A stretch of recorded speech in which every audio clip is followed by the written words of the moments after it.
तो स्वागत है दोस्तों आपका पॉलिटिकल साइंस की एक नई वीडियो में। सेकंड सेम से हम आज यहाँ क्वेश्चन लेकर आए हैं आपके लिए, दल बदल से संबंधित कानून। तो इस क्वेश्चन को बहुत ही अच्छे से समझिएगा। सिमिलर सी बातें हैं लेकिन दिए गई हैं अलग अलग, तो आप ये इनमें अंतर भी समझिएगा और इस क्वेश्चन को भी लर्न कीजिएगा।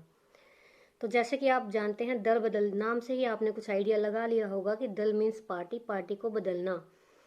पार्टी को बदलने के क्या क्या रूल होते हैं और क्या इसकी जो नियम कानून है वो सारी चीज़ें हम डिस्कस करते हुए साथ में ये भी डिस्कस करेंगे जो दल बदल मतलब जो भी सदस्य दल बदल करते हैं तो उनका क्या यहाँ पे उनको दंड दिया जा सकता है, क्या प्रावधान है और किस तरह के इसमें संविधान के संशोधन किए गए हैं। तो इस क्वेश्चन को आज पूरा पढ़ने के लिए वीडियो में एंड तक बने रहिएगा और देखिएगा कि इसमें क्या क्या जरूरी चीज़ें जो आपको लिखनी है एग्जाम में। क्वेश्चन को आप इजीली और क्वेश्चन को थोड़ा सा आप स्पेस देकर यानी कि पॉइंट टू पॉइंट स्पेस देकर एक एक लाइन का इसको आप लेंथी लिखिएगा ताकि यहाँ पे आपको जो है अच्छे मार्क्स मिल सके। तो चलिए, तो दोस्तों दल बदल रोकने के उपाय या रोकने के जो भी कानून बनाए गए हैं, ये दोनों तरह से क्वेश्चन आ सकता है। आपको इसमें एक लिखना है, दल बदल के भयंकर प्रभावों को देखते हुए यानी इसके बुरे परिणामों को देखते हुए सभी राजनीतिक दलों के जितने नेता थे उन्होंने निर्णय लिया, इन्हें डिसाइड किया कि जो गृह मंत्री होते हैं हमारे होम मिनिस्टर, उनकी अध्यक्षता में एक समिति बनाई जाए। इन्होंने उसका गठन कर लिया जिसमें केंद्रीय विधि मंत्री जो कानून बनाते हैं और संसदीय कार्य मंत्री जो संसद के कार्य देखते हैं, इनके अतिरिक्त सार्वजनिक नेता जैसे जितने दलों से हैं या गुटों से हैं उन्होंने इसमें भाग लिया। पहला इसमें कानून उन्होंने बनाया किस अनुच्छेद के तहत बनाया? अनुच्छेद 52 के तहत। और कब बनाया? 1985 में। तो आप इसको ध्यान से याद रखिएगा। तो यहाँ पे पहला पॉइंट है ये, वर्ष 1969 में, यानी इसकी शुरुआत कहाँ से हुई है? वर्ष 1969 में कांग्रेस का विभाजन हुआ जिसके साथ दल की व्याख्या का वाद विवाद भी शुरू हुआ कि दल होता क्या है। कांग्रेस डिवाइड हो गई। इसके बाद उन्होंने सोचा कि दल यानी हम पार्टी में से अगर सदस्य निकल गए हैं तो उसको किस तरह से देखा जाना चाहिए, यानी एक पार्टी का मतलब होता क्या है। उन्होंने इसकी डिटेलिंग पर यानी इसकी एक्सप्लेनेशन पर ध्यान दिया। उसी पर यह है जो डिबेट शुरू हुई कि पार्टी होती क्या है, क्या गठन करना चाहिए इसका, इसमें क्या क्या चीज़ें शामिल होनी चाहिए। तो यहाँ पर सन 1971 में सबसे पहले बात है यहाँ पे सोची जा रही थी जब कांग्रेस का विभाजन हुआ सन 1971 में इंदिरा लहर के कारण, क्योंकि भारत किससे पाकिस्तान से युद्ध जीता था, उसमें इंदिरा का प्रभाव ज़्यादा हो गया था। इसके अंतर्गत लोकसभा तथा राज्यसभा दोनों ही सदनों में रिकॉर्ड विजय हासिल की। किसने की? इंदिरा ने, यानी 1971 में इन्होंने इलेक्शन जीता बहुत बड़ी संख्या से यानी वोटों से। इससे वे इस कानून के प्रति उदासीन हो गई, यानी उनको लगा कि अब अगर मैं इतनी वोटों से जीती हूँ तो फिर मेरी पार्टी तो छोड़कर कोई जा ही नहीं सकता, केंद्र में एक ही पार्टी कांग्रेस का ही यहाँ पर राज रहेगा। तो ये इसके प्रति उदासीन यानी चुप बैठ गए, उन्होंने इसके लिए कुछ नहीं किया। लेकिन 1977 में उनकी तगड़ी हार हुई, यानी जबरदस्त हार हुई इंदिरा गांधी की 1970 में, 1977 में।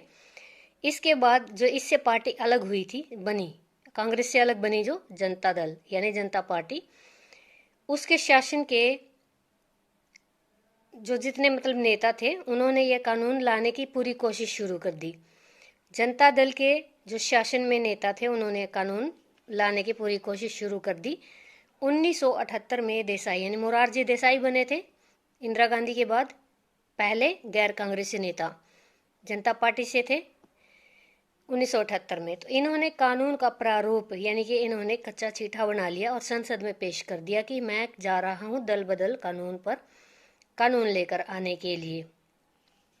लेकिन समाजवादी तत्व भी कौन थे? खुद इसके जनता दल के ही जो नेता थे वो समाजवादी तत्व थे। इनके प्रभाव से यह कानून वापस ले लिया गया।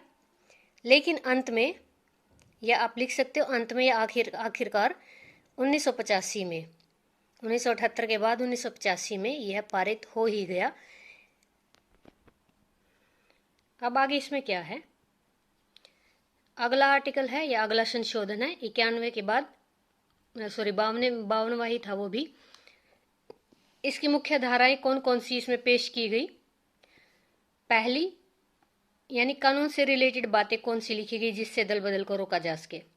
पहली कि कोई भी सांसद, एमपी या एमएलए जिस दल से टिकट जीता है, यानी मान लीजिए कि वो टिकट भाजपा से जीत कर आया है और उसी से वह त्याग पत्र दे दे या भाजपा वाले उसको निकाल दे, या वो किसी और पार्टी को वोट दे दे, यानी इसमें निकालते ही यानी सदस्यता तो भंग हुई नहीं है, उसने वैसे ही पार्टी में रहते रहते दूसरी पार्टी के जो व्यक्ति उसको वोट दे दी, तो इसमें उस सदन से उसकी सदस्यता को भंग माना जाएगा। यानी लोकसभा या राज्यसभा से, अगर यहाँ से ये लोकसभा है और ये राज्यसभा है, इनमें उसकी सदस्यता को कैंसिल कर दिया जाएगा।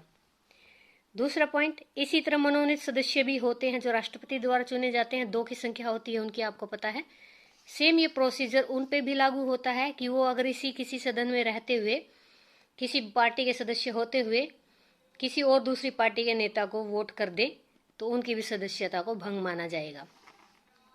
थर्ड, यदि कोई सदस्य निर्दलीय चुनाव, देखिए 2 पार्टियां होती है, पक्ष विपक्ष और निर्दलीय, यानी पार्टियां तो बहुत होती हैं, तो आपने कभी इस पे डाटा पे देखा होगा, डाटा में दिखाया जाता है कि 2 पार्टी तो जो मेन कंपटीटर हैं वो तो चल ही रही हैं, साथ में निर्दलीय पार्टी भी होती है जो इनकी वोट को कम भी करती है, ना खुद जीतती है ना इनको जीतने देती है।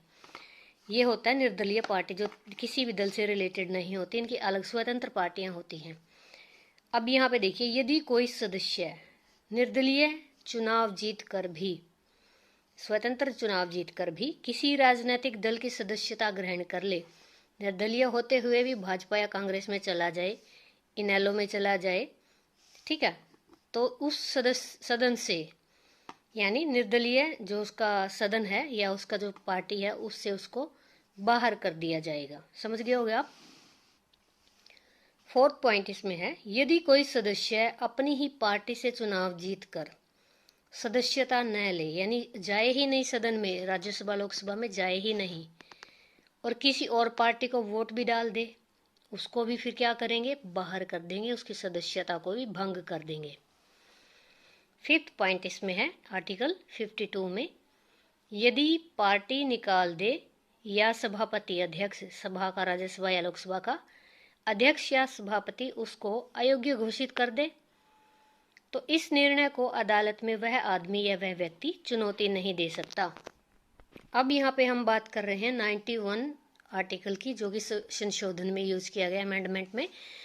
फर्स्ट है, दल बदल वाले सदस्य की सदस्यता अपने आप समाप्त हो जाएगी, यानी जो पार्टी ही छोड़ गया तो उसकी सदस्यता को 0 कर देंगे, आम जनता बन जाएगा, वो टिकट छिन जाएगी, जिसके लिए उसे पुनः चुनाव जीतना पड़ेगा।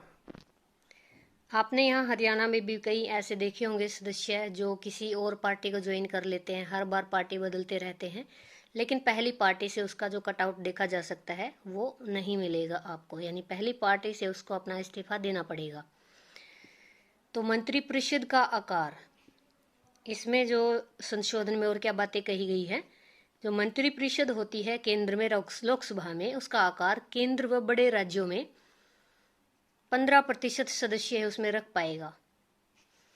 किसमें, मंत्रिपरिषद, लोकसभा में 15% सदस्य ही रख पाएगा। छोटे राज्यों में कितने रख पाएगा, 12 सदस्य। और अब क्या प्रावधान है, अब 1/3 सदस्य जो पहले रिटायर हो जाते थे, निकल जाते थे, उनकी सदस्यता को भी मान्यता नहीं दी जाएगी। यानी पहले मान्यता दी जाती थी कि भी रिटायर हो गए हैं तो आप दोबारा आ सकते हो, लेकिन अब क्या है, जो रिटायर हो गए हैं तो उनको दोबारा मान्यता नहीं दी जा सकती, यानी दोबारा उनको चुनाव ही लड़ना पड़ेगा।